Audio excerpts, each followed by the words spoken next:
खंड का व्याकरण। भाषा और व्याकरण। भाषा, जिसको अंग्रेजी में लैंग्वेज कहते हैं। भाषा के बिना ना तो हम शुद्ध रूप में कुछ बोल सकते हैं और ना ही शुद्ध रूप में हम कुछ लिख सकते हैं। विभिन्न प्रांतों के लोग विभिन्न भाषाएं बोलते हैं, लेकिन भाषा वही होती है जो मान्यता प्राप्त होती है।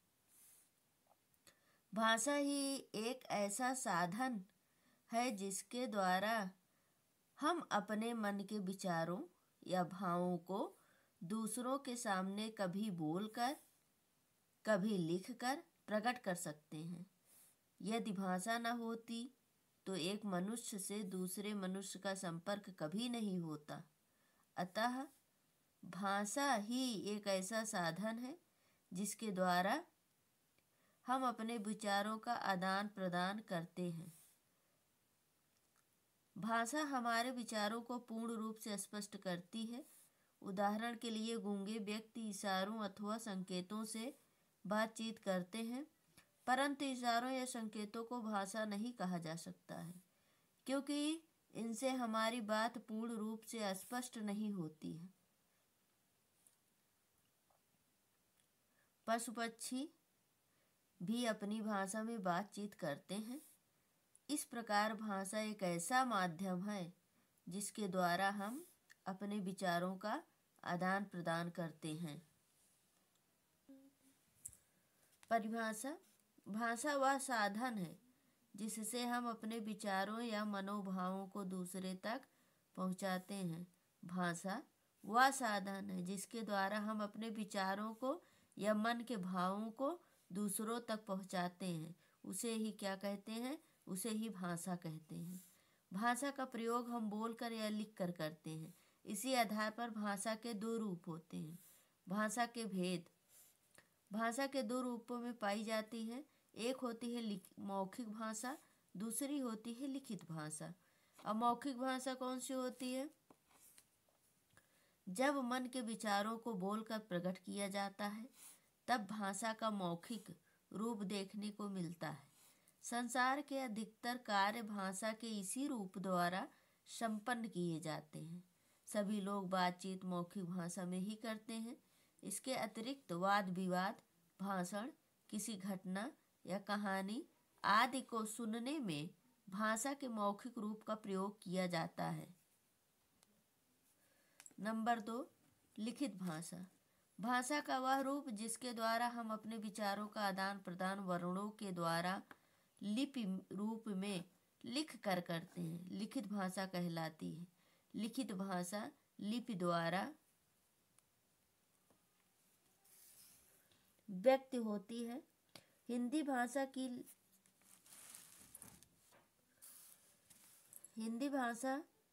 लिपि देवनागरी है। यहाँ दिए गए चित्र में एक लड़का अपने विचार पत्र में लिख रहा है। यहाँ वह वर्णों के लिपि रूप में प्रयोग कर रहा है। जैसे, प्रिय भाई, बहुत दिनों से तुम्हारा कोई समाचार पत्र नहीं मिला। मुझे बहुत चिंता हो रही है। नई जगह तुम्हारा मन लग गया होगा। घर कब आ रहे हो? दीपावली पर अवश्य आना। यह भाषा का लिखित रूप है।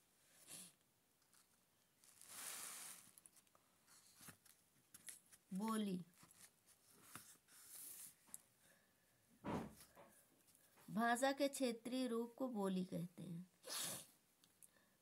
भाषा एक भाषा में स्थान भेद से बोलचाल के कई रूप होते हैं। ऐसे रूप भाषा विशेष की बोलियां कही जाते हैं। हिंदी देश के बहुत बड़े क्षेत्र की भाषा है। इसके कई क्षेत्रीय रूप हैं। ये क्षेत्रीय रूप इनकी बोलियां कहे जाते हैं। हिंदी की कई बोलियां हैं, जैसे हरियाणवी, अवधी, मैथिली, ब्रज, छत्तीसगढ़ी आदि। लिपि। प्रत्येक भाषा का लिखित रूप देने के लिए कुछ चिन्ह निर्धारित किए जाते हैं। ये चिन्ह ही लिपि बन जाते हैं। परिभाषा। मौखिक ध्वनियों को प्रकट करने वाले चिन्हों को लिपि कहते हैं। हिंदी की लिपि देवनागरी है। भाषा लिपि, अंग्रेजी की लिपि है रोमन, पंजाबी की लिपि है गुरमुखी, उर्दू की लिपि है फारसी।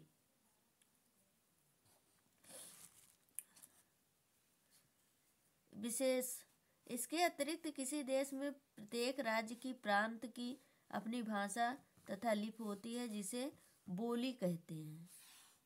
जैसे हरियाणा में हरियाणवी भाषा बोली जाती है और गुजरात में गुजराती भाषा बोली जाती है।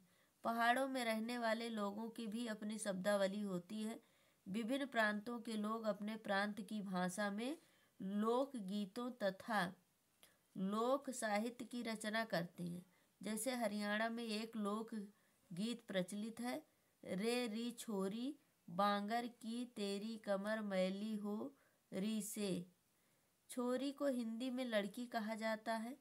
पंजाब में लड़की को कुड़ी या मुटियार कहते हैं।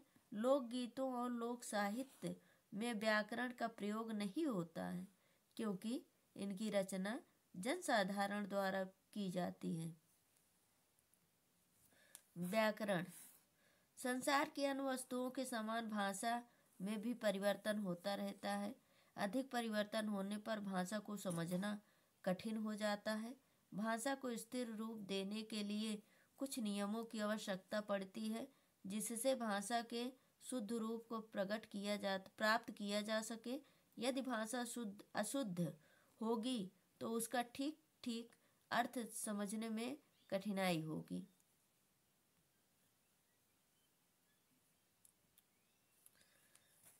उदाहरण के लिए देख लीजिए, अशुद्ध वाक्य, शुद्ध वाक्य। दो लड़का जा रहा है, दो लड़के जा रहे हैं। मीरा गीत गाता है, मीरा गीत गाती है। सत्य हमें बोलना चाहिए सदा, हमें सदा सत्य बोलना चाहिए। परिभाषा, व्याकरण के नियमों द्वारा रचित वाक्य अशुद्ध से मुक्त होता है। परिभाषा, व्याकरण वह शास्त्र है, व्याकरण वह शास्त्र है जिसकी सहायता से व्यक्ति शुद्ध पढ़ना, लिखना तथा बोलना सीखता है। कहने का तात्पर्य, व्याकरण एक ऐसा शास्त्र है जिसके द्वारा कोई भी मनुष्य हो, कोई भी व्यक्ति हो, वह किसी भाषा को शुद्ध पढ़ेगा, शुद्ध लिखेगा और शुद्ध ही बोलेगा। व्याकरण के भाग, व्याकरण और भाषा आपस में घनिष्ठ संबंध है। भाषा को शुद्ध बनाने के लिए व्याकरण का होना अनिवार्य है। व्याकरण के बिना ना तो हम शुद्ध बोल सकते हैं और ना ही शुद्ध लिख सकते हैं। व्याकरण के 3 भाग हैं, वर्ण विभाग, शब्द विभाग, वाक्य विभाग। वर्ण विभाग, इस विभाग में वर्णमाला, वर्ण के भेद तथा उनके उच्चारण आदि पर विचार किया जाता है। शब्द विभाग, इनमें शब्दों के रूप, शब्द भेद, उनकी रचना तथा उनके प्रयोग पर विचार किया जाता है। वाक्य विभाग, इसमें वाक्य की बनावट, वाक्य भेद, उपभेद तथा उसकी शुद्धता अशुद्धता पर विचार किया जाता है।